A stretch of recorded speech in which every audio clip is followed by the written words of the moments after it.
I'm pretty sure I've lived all of the routines, from working night shifts to cramming overtime at college. I've been a night owl, a couch potato, a full-time 16-hour-a-day workaholic, and I've attempted many of the complex guru routines that you see online and in books. Over the past few years, I've really found a flow that works for me and helps to keep me productive at a higher level and producing better and more creative quality work. And it's been really nourishing to my relationships and my well-being, and this is a slow roll routine. For me, it looks kind of like this. Now, this is what most people's routine looks like. We tend to jolt ourselves awake, work all day long, and then you come home and maybe you're working until the last minute or scurrying to get things together for the evening, feed the kids, give everybody a bath, all of that good stuff. And then you try to just dive into sleep, which doesn't usually work. So you have a little bit of this jagged up and down insomnia until you finally crash and then wake up the next morning to do it all over again.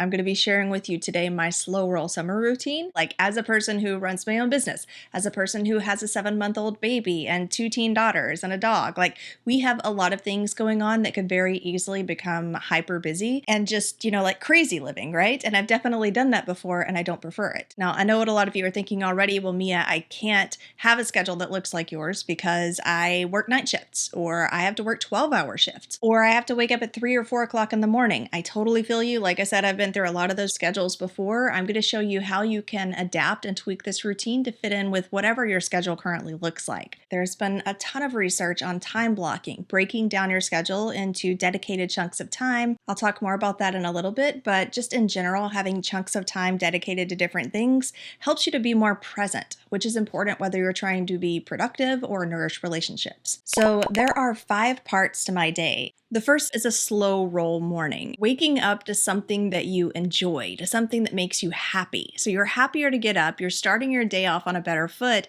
as opposed to jolting up to an alarm and immediately hitting the ground running and diving straight into work or a pile of tasks and to-do lists that you left from yesterday. My morning generally starts around 7:30. Initially, because that's here lately when Chloe's been waking up hungry for her first feeding, and so we'll feed her, and then sometimes I'll go back to sleep for a little bit and might not wake up until 9:30. It just really depends, but I'm not waking up to an alarm. We'll oftentimes just kind of lay around and lounge in bed after she's eaten. We get Charlie. She likes to be taken care of in the morning, so she's usually hanging around, really eager to get her day started. The important thing here, the big takeaway, is to start every morning off with ease and happiness, not dreading the wake up. Even if you do work a 9-to-5 job, you can wake up an hour or 2 hours earlier just so that you have the opportunity to start your day off with ease and happiness, because it really sets the tone and it makes you feel like you're living more than just your job that you're showing up for. Not too long ago, I went to the doctor. I was having a lot of trouble getting back to my pre-pregnancy weight. I went in complaining with a lot of dry patches on my skin, not a lot of energy. She ran some blood tests and told me that I was very hypothyroid. So I was diagnosed with hypothyroidism. So around 7:30 while I'm feeding Chloe, this is also when I'll try to take my thyroid medicine. And that way, when I actually roll out of bed at 9:30 or 10, I'm ready for my latte and I don't have to wait for my medicine to have time to digest. Regardless of what your schedule looks like, this would really just mean waking up maybe an extra hour early so that you're waking up and giving yourself time to do something that you enjoy, even if what you enjoy is just lounging and reading a book before you get started. Now, after that, we dive into the wake up routine. Now, we all have our own little way of doing things in the mornings, and I'll show you what mine is here in a second. But there are some really important factors to add into this mix: sunlight and movement. Ali Abdaal has a really great video about evidence-based sleep practices. But basically, I'm sure you've heard of the circadian rhythm, and the number one influence on this rhythm happens to be light, the morning light and the evening light. We have these melanopsin neurons in our retinas, and whenever the morning or evening light hits those retinas, it sends a signal to our circadian rhythm. So this does 2 things. It kickstarts your circadian rhythm by having your brain release cortisol and epinephrine, both of which are stimulants that help to wake you up and make you feel alive and alert. But it also winds up a timer for 12 to 14 hours of when melatonin will be released in the pineal gland in your brain, making you sleepy. So whenever you get the morning light, roughly 12 to 14 hours after that is when melatonin is going to automatically be kicked in because of this natural biorhythmic clock that we all have. All of that to say, I make sure that I get out and I get some sunlight in the morning. Like clockwork, I get up, I brush my teeth, go to the bathroom, I drink a lot of water, and I make my coffee. In that order, every single morning, I just go through this routine. I've found that it's really important for me to get physical movement as early on as possible to really kickstart my day. Get the blood pumping and get your organs and everything waking up. It's kind of a 2-for-1 thing for me because Charlie needs to go out. I can get the sunlight and just a little bit of walks, get my steps in, right? This is around Chloe's floor play time where she does tummy time and plays with her toys. And so our best space for doing that is in the living room, which is great because once I come back with Charlie, it's usually a good time for me to try to eat something. Now, I'm not a big breakfast person. I love breakfast foods. Some of my favorite foods are breakfast foods, but I'm usually not hungry early in the day. And so what I end up doing for breakfast usually is I'll eat some overnight oats that my daughter makes, which are just delicious and have all of these amazing grains and seeds and obviously oats in them. Usually I'm going to go for some berries. I eat berries kind of throughout the day. That's my thing. Generally, like throughout the day, you'll just see me at the fridge popping blackberries, or I like blueberry and banana nut muffins. And then depending on what I have going on after the admin stuff is where I would do my hair and my makeup. And then I have a really minimal makeup routine. I've used this pure foundation. It's a 4-in-1, so it has some sunblock in it too, which is really nice. And it covers up the redness in my face really well, which is my biggest complaint about my skin is the redness that I have. And so this does a great job of covering everything up while not drying out my skin, which is another concern because I typically tend to run dry. I've used this same palette for a long time now, and it's really the only one that I use. I use the dark color for my quote eyeliner, and then I use the lighter shade of brown for eyeshadow just to add a little bit of shading because I do have really hooded eyelids. And so I just take this lighter brown color and I'll put it on top of the hood on my lids to give me a little more of an open-eyed look. And then I'm using this Ilia mascara. My only complaint with it is that it's not waterproof. A little Milana blush, and that's pretty much it. The third part of the day is work time or productive time. I've talked before about the importance and just the impact of time blocking. Time blocking is how I do everything. It's really all about batching, whether I'm talking about tasks or chores or ways of separating my time throughout the day. I love to batch like things with like things. And especially when it comes to work, it's great because it keeps your work hours from blending in with your rest of your life hours. And it actually allows you to take more free time, to do more fun things, to do more lazy things when you effectively time block. The worst thing you can do is say, I'm going to sit right here and I'm going to work for the next 8 to 12 hours. Nothing will make you want to procrastinate more or make you less effective in whatever it is that you're trying to create. There's nothing stimulating about sitting in one spot for extended numbers of hours, and it makes you less productive in the long run. This is especially helpful if you do have to work 8 to 12 hour days and you don't have the luxury of setting your own schedule. Like for me, I can choose to work 4-hour days if I want to. Sometimes I find that that is the most efficient and effective way for me to work is to get hyper focused for 4 hours. If you think about it, if you come in and you tell yourself, I'm going to be working on this all day long, now you've set this infinite timeline of whatever it is you're going to be working on. That's going to make you procrastinate. And in the long term, when you add in all of the different breaks and getting distracted and looking at your phone for a while and, all of the different things that we can do when we feel like we have some kind of an infinite time block, you'll probably find that you're still only being effective and focused for maybe 3 to 4 hours at that time. So instead, I intentionally block off 4 hours, sometimes 3, sometimes 5, just depending on what I'm working on. And I will aim to get hyper focused during that period of time. My best work block tends to be from 11 a.m. until 3 or 4 p.m. Like that is my chunk of most productive time. I'll pop into work mode and I'll really focus hard on work mode as much as possible for, 4 hours, sometimes 5 hours.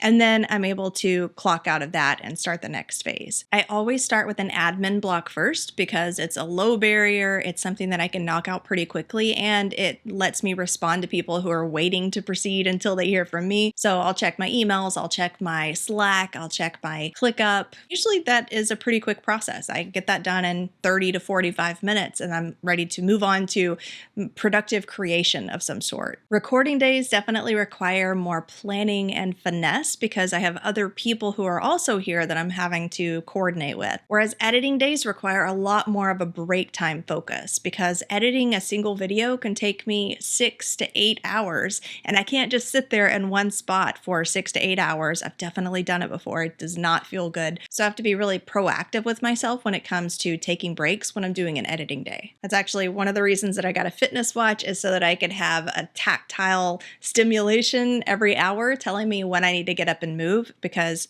sometimes I can get in the zone and think, well, just a little bit longer, and then before I know it, hours have passed and I haven't moved. So that's what this guy is for. My method of stomping procrastination is with a ramp up. In a lot of cases, I'll start with a list, something just really simple, like a list to jog my brain about whatever it is I'm going to be doing. If my task for today is to be creating lessons for my course, that just feels really overwhelming when I think about it all at once because there are so many lessons needing to be done. But just the other day, I was working on it and I started off by just writing out an outline of all of the lessons that I'd already made so that I could see them on one sheet in front of me. And just the act of essentially copying something that was already created and just writing this outline of what was already created in front of me got me back in the zone. You know, it made me think about the structure and the higher view of what I was doing. Another thing that I've done when I'm creating lessons is I'll go back to the last lesson I worked on and I'll have Speechify read it to me. So I'll just listen to it and it takes like no effort on my part. It's very low barrier,